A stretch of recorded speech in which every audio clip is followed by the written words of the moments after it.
네, 중국 자본 비트코인 돌아오나 아서 헤이즈 이자율 떨어지면 개인자금 유입. 일단은 지금 중국이 경기가 미국보다 훨씬 안 좋아요. 그래서 돈 풀기를 이미 시작을 했죠. 금리 인하 최초로 했고, 그래서 돈 풀기가 시작되면 기본적으로 비트코인은 가격이 오릅니다. 비트코인은 유동성과 굉장히 밀접한 관계를 갖고 있어서 글로벌 M2라고 하는 글로벌 광의 통화량, 돈을 얼마나 전 세계적으로 뿌렸냐, 왜냐하면 비트코인은 글로벌 자산이기 때문에 에 따라서 가격이 굉장히 높은 동조성을 가지고 움직이기 때문에 글로벌적으로 미국 다음으로 영향력을 가진 국가가 중국이잖아요. 그런 중국이 돈을 뿌리기 시작하면은 결국 앞에서 살펴봤듯 다 암암리에 비트코인을 거래하기 때문에 비트코인 가격에 상승 압박을 줄 수 있죠. 그래서 다음 기사랑도 바로 연결이 되는데요. 중국 하베스트 펀드가 홍콩에서 첫 비트코인 현물 ETF 신청을 했다라고 하는데, 홍콩은 중국 자금이 들어오는 허브죠. 그래서 지금도 홍콩을 통해서 고액 자산가들은 이미 비트코인을 거래할 수가 있어요. 홍콩에서 현물 ETF가 나오면은 그냥 일반 그 중국 시민들도 홍콩의 주식시장을 통해서 비트코인을 현물 ETF를 통해서 구매를 할 수가 있게 되는 거죠. 그럼 더 이상 그렇게 암암리에 거래할 필요가 없고 아주 쉽게 비트코인에 접근할 수 있게 되는 거죠.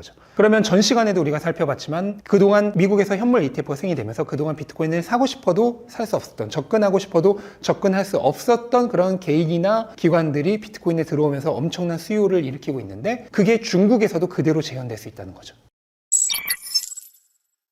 미국에서 일어났던 일이랑 거의 같은 일이라고 생각해요. 특히 중국 쪽은 지금 비트코인이 어쨌든 공식적으로는 구매가 어렵기 때문에 수많은 개인과 기관들이 접근이 막혀 있잖아요. 그게 뚫려버리기 때문에 미국에서 일어났던 일에 2탄이 발생할 수도 있다라고 생각을 합니다.